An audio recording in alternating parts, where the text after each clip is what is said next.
भारत माता की, भारत माता की। तेलंगाना की गवर्नर तमिलसाई सौंदरराजन जी, केंद्रीय मंत्रिमंडल के मेरे साथी अश्विनी वैष्णव जी, इसी तेलंगाना की धरती के पुत्र और मंत्रिपरिषद में मेरे साथी श्री जी किशन रेड्डी जी, बहुत बड़ी संख्या में आए हुए तेलंगाना के मेरे प्यारे भाइयों और बहनों, प्रियమైన సోదరా సోదరి మణులారా, మీ అందరికీ నా హృదయపూర్వक నమస్కారములు।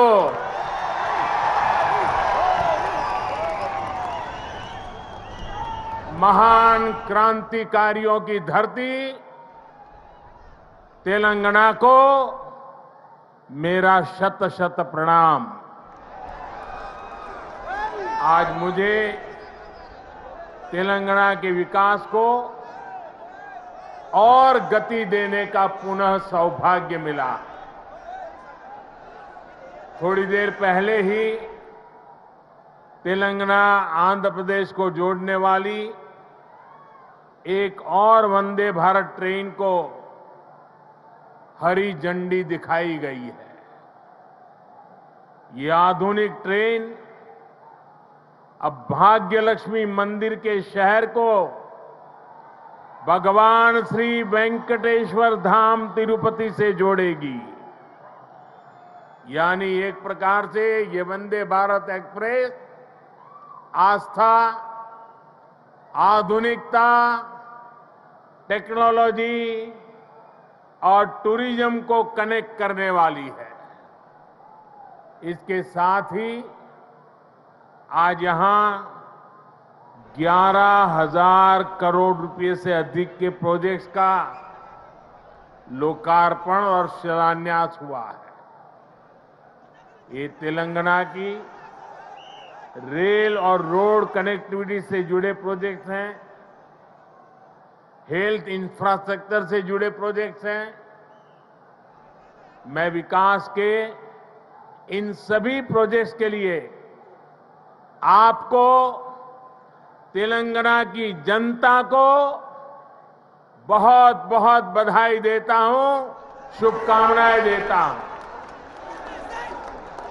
साथियों, तेलंगाना को अलग राज्य बने करीब करीब उतना ही समय हुआ है जितने दिन केंद्र में एनडीए की सरकार को हुए हैं। तेलंगाना के निर्माण में, तेलंगाना के गठन में जिन सामान्य नागरिकों ने, यहां की जनता जनार्दन ने योगदान दिया है, मैं आज फिर एक बार कोटि कोटि जनों को आदरपूर्वक नमन करता हूं। तेलंगाना के विकास को लेकर, तेलंगाना के लोगों के विकास को लेकर जो सपना आपने देखा था, तेलंगाना के नागरिकों ने देखा था, उसे पूरा करना केंद्र की एनडीए सरकार अपना कर्तव्य समझती है। हम सबका साथ, सबका विकास, सबका विश्वास, सबका प्रयास के मंत्र को लेकर के आगे बढ़ रहे हैं।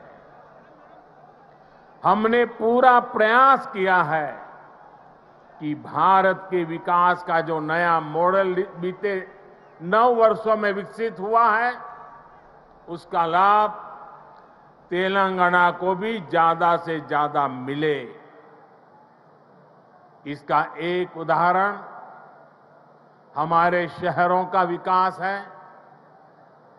बीते 9 वर्षों में हैदराबाद में ही करीब 70 किलोमीटर का मेट्रो नेटवर्क बनाया गया है। Hyderabad multi modal transport system MMTS project पर भी इस दौरान तेजी से काम हुआ है। आज भी यहां 13 एमएमटीएस सर्विस शुरू हुई है।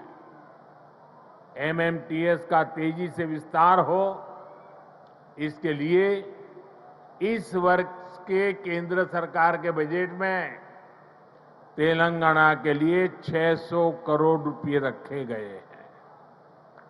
इससे हैदराबाद, सिकंदराबाद सहित आसपास के जिलों के लाखों साथियों की सुविधा और बढ़ेगी। इससे नए बिजनेस हब बनेंगे,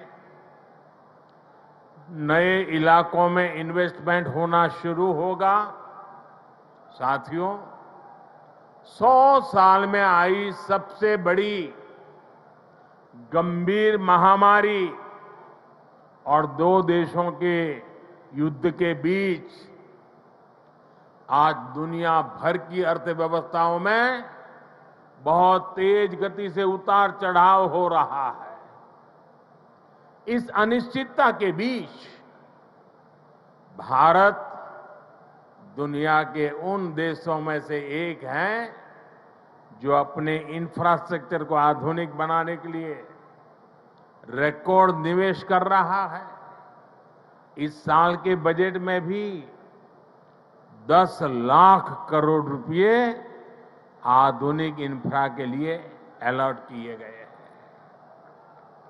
आज का नया भारत, 21वीं सदी का नया भारत तेजी से देश के कोने कोने में मॉडर्न इंफ्रा बना रहा है।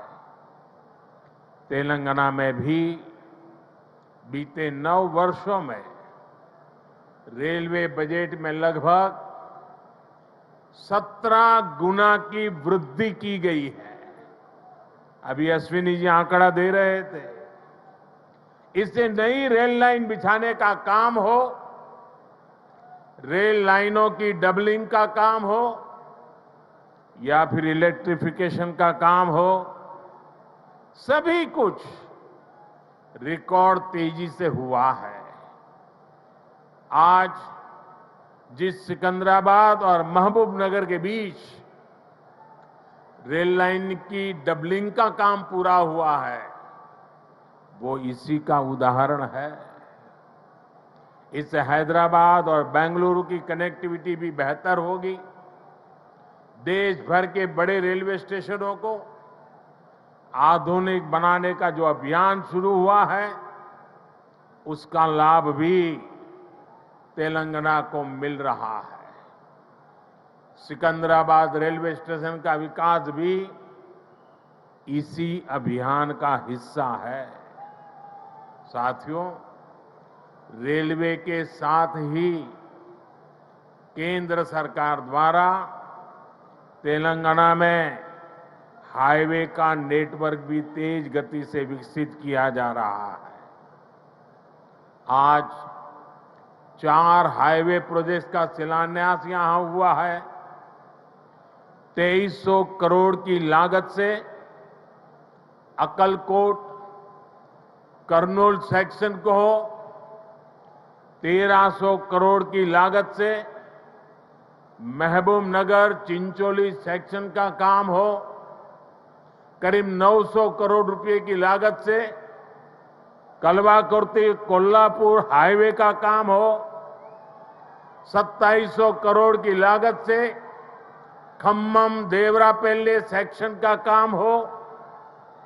केंद्र सरकार तेलंगाना में आधुनिक नेशनल हाईवे निर्माण के लिए पूरी शक्ति से जुटी है।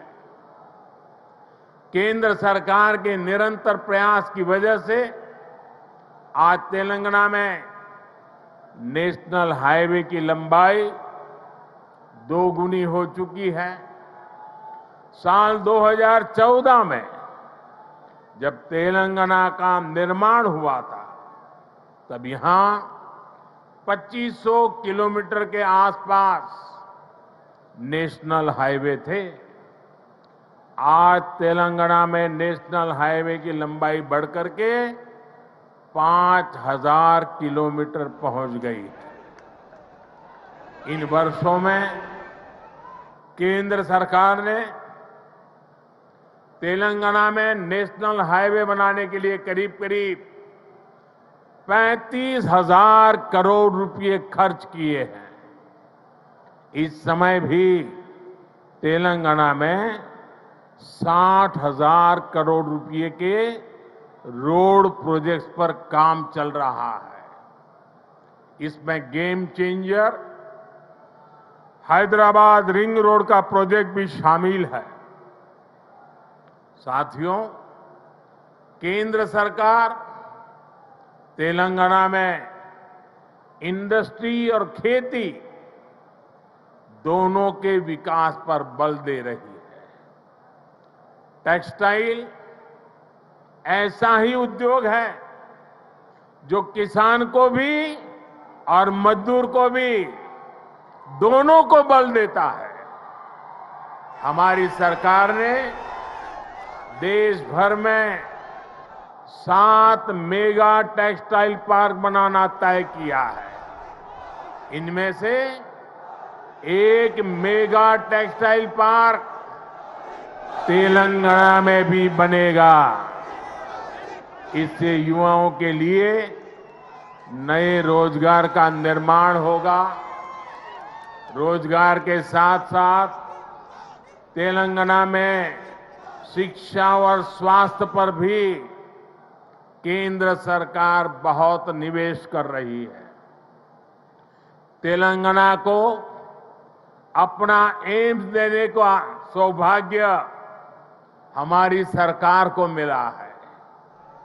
एम्स बीबी नगर से जुड़ी अलग अलग सुविधाओं के लिए भी आज काम शुरू हुए हैं। आज के ये प्रोजेक्ट तेलंगाना में ease of travel, ease of living और ईज ऑफ डूइंग बिजनेस तीनों को बढ़ाएंगे। हालांकि साथियों, केंद्र सरकार की इन कोशिशों के बीच मुझे एक बात के लिए बहुत पीड़ा है, बहुत दुख होता है, दर्द होता है। केंद्र के ज्यादातर प्रोजेक्ट्स में राज्य सरकार से सहयोग न मिलने के कारण हर प्रोजेक्ट में देरी हो रही है, विलंब हो रहा है। इससे नुकसान तेलंगाना के लोगों का, आप लोगों का हो रहा है। मेरा राज्य सरकार से आग्रह है कि वो विकास से जुड़े कार्यों में कोई बाधा न आने दे, विकास के कार्यों में तेजी लाए। भाइयों और बहनों, आज के नए भारत में देशवासियों की आशाएं, आकांक्षाएं, उनके सपने पूरे करना हमारी सरकार की प्राथमिकता है। हम दिन रात मेहनत करके इसी कोशिश में जुटे हैं, लेकिन कुछ मुट्ठी भर लोग विकास के इन कार्यों से बहुत बौखलाए हुए हैं। ऐसे लोग जो परिवारवाद, भाई भतीजावाद और भ्रष्टाचार को पोषित करते रहे, उन्हें ईमानदारी से काम करने वालों से परेशानी हो रही है। ऐसे लोगों को देश के हित से, समाज के भले से कोई लेना देना नहीं है। ये लोग सिर्फ और सिर्फ अपने कुनबे को फलता फूलता देखना पसंद करते हैं। हर प्रोजेक्ट में, हर इन्वेस्टमेंट में ये लोग अपने परिवार का स्वार्थ देखते हैं। तेलंगाना को ऐसे लोगों से बहुत सतर्क रहना जरूरी है। भाइयों और बहनों, भ्रष्टाचार और परिवारवाद एक दूसरे से अलग नहीं है। जहां परिवारवाद और भाई भतीजावाद होता है, वहीं से हर प्रकार का करप्शन फलना फूलना शुरू हो जाता है। परिवारवाद, वंशवाद का मूल मंत्र ही सब चीजों को कंट्रोल करना होता है। परिवारवादी हर व्यवस्था पर अपना कंट्रोल रखना चाहते हैं। उन्हें ये बिल्कुल पसंद नहीं आता कि कोई उनके कंट्रोल को चैलेंज करे। आपको मैं एक उदाहरण देता हूं। आज केंद्र सरकार ने डायरेक्ट बेनिफिट ट्रांसफर डीबीटी व्यवस्था विकसित की है। आज किसानों को, विद्यार्थियों को, छोटे व्यापारियों को, छोटे कारोबारियों को आर्थिक मदद का पैसा सीधे उनके बैंक खाते में भेजा जाता है। हमने देश भर में डिजिटल पेमेंट की व्यवस्था बढ़ाई है। आखिर ये पहले क्यों नहीं हो पाता था? ये इसलिए नहीं हुआ क्योंकि परिवारवादी ताकतें व्यवस्था पर, सिस्टम पर अपना कंट्रोल छोड़ना नहीं चाहते थे। किस लाभार्थी को क्या लाभ मिले, कितना मिले, इसका नियंत्रण ये परिवारवादी अपने पास रखना चाहते हैं। इससे इनके 3 मतलब सत्य थे। एक, इनके ही परिवार की जय जयकार होती रहे।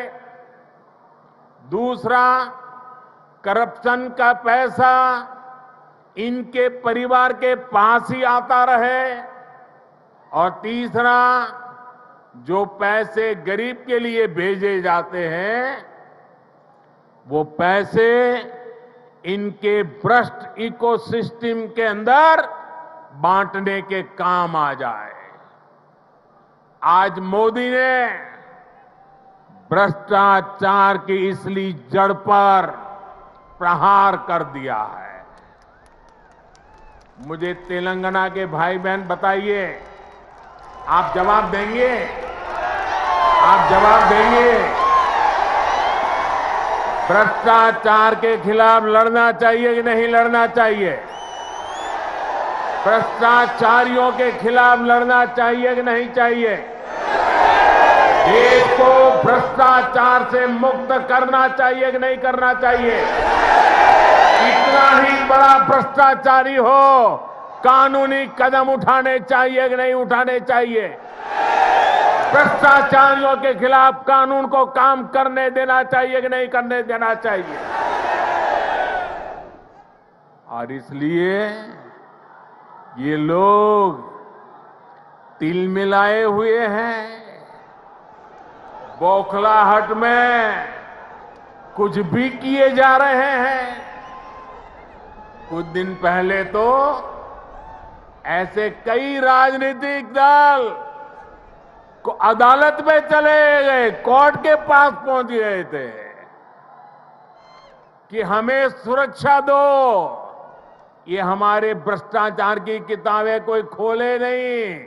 कोर्ट के पास गए, कोर्ट ने वहां भी उनको झटका दे दिया और क्या वापस भेज दिया।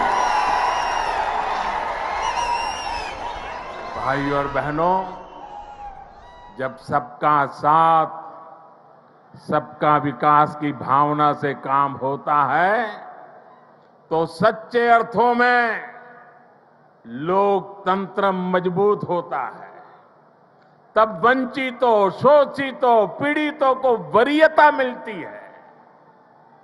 और यही तो बाबा साहब आम्बेडकर का सपना था, यही तो संविधान की सच्ची भावना है। जब 2014 में केंद्र सरकार परिवार तंत्र की बेड़ियों से मुक्त हुई तो क्या परिणाम आया, ये पूरा देश देख रहा है। बीते 9 वर्षों में देश की 11 करोड़ माताओं, बहनों, बेटियों को इज्जतघर टॉयलेट की सुविधा मिली है। इसमें तेलंगाना के भी 30 लाख से अधिक परिवारों की माताएं, बहनों को भी ये व्यवस्था मिली है। बीते 9 वर्षों में देश में 9 करोड़ से अधिक बहनों, बेटियों को उज्ज्वला का मुफ्त गैस कनेक्शन मिला है। तेलंगाना के 11 लाख से अधिक गरीब परिवारों को भी इसका लाभ मिला है। साथियों, परिवार तंत्र तेलंगाना सहित देश के करोड़ों गरीब साथियों से उनका राशन भी लूट लेता था। हमारी सरकार में आज 80 करोड़ गरीबों को मुफ्त राशन उपलब्ध कराया जा रहा है। इससे तेलंगाना के भी लाखों गरीबों की भी बहुत मदद हुई है। हमारी सरकार की नीतियों की वजह से तेलंगाना के लाखों गरीब साथियों को 5 लाख रुपए तक के मुफ्त इलाज की सुविधा मिली है। तेलंगाना के 1 करोड़ परिवारों का पहली बार जनधन बैंक खाता खुला है। तेलंगाना के 2.5 लाख छोटे उद्यमियों को बिना गारंटी का मुद्रा ऋण मिला है।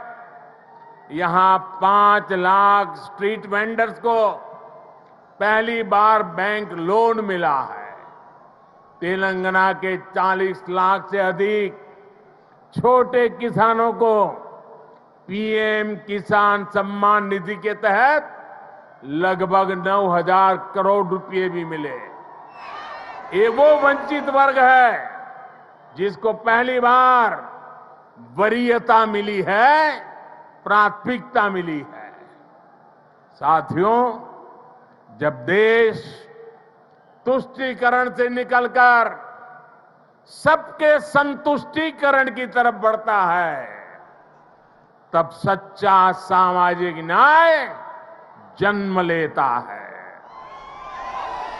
आज तेलंगाना सहित पूरा देश संतुष्टीकरण के रास्ते पर चलना चाहता है, सबका प्रयास से विकसित होना चाहता है। आज भी तेलंगाना को जो प्रोजेक्ट मिले हैं वो संतुष्टीकरण की भावना से प्रेरित है, सबका विकास के लिए समर्पित है। आजादी के अमृत काल में विकसित भारत के निर्माण के लिए तेलंगाना का तेज विकास बहुत जरूरी है। आने वाले 25 साल तेलंगाना के लिए भी बहुत महत्वपूर्ण है। तेलंगाना के लोगों को तुष्टीकरण तथा भ्रष्टाचार में डूबी हर ताकतों से, ऐसी हर ताकतों से दूर रहना ही तेलंगाना के भाग्य को निर्धारित करेगा। हमें एकजुट होकर तेलंगाना के विकास के सारे सपनों को पूरा करना है। इन सारे प्रोजेक्ट के लिए एक बार फिर तेलंगाना के मेरे प्यारे भाइयों बहनों को मैं बहुत बहुत बधाई देता हूं। ये मेरे लिए अत्यंत संतोष की बात है, इतनी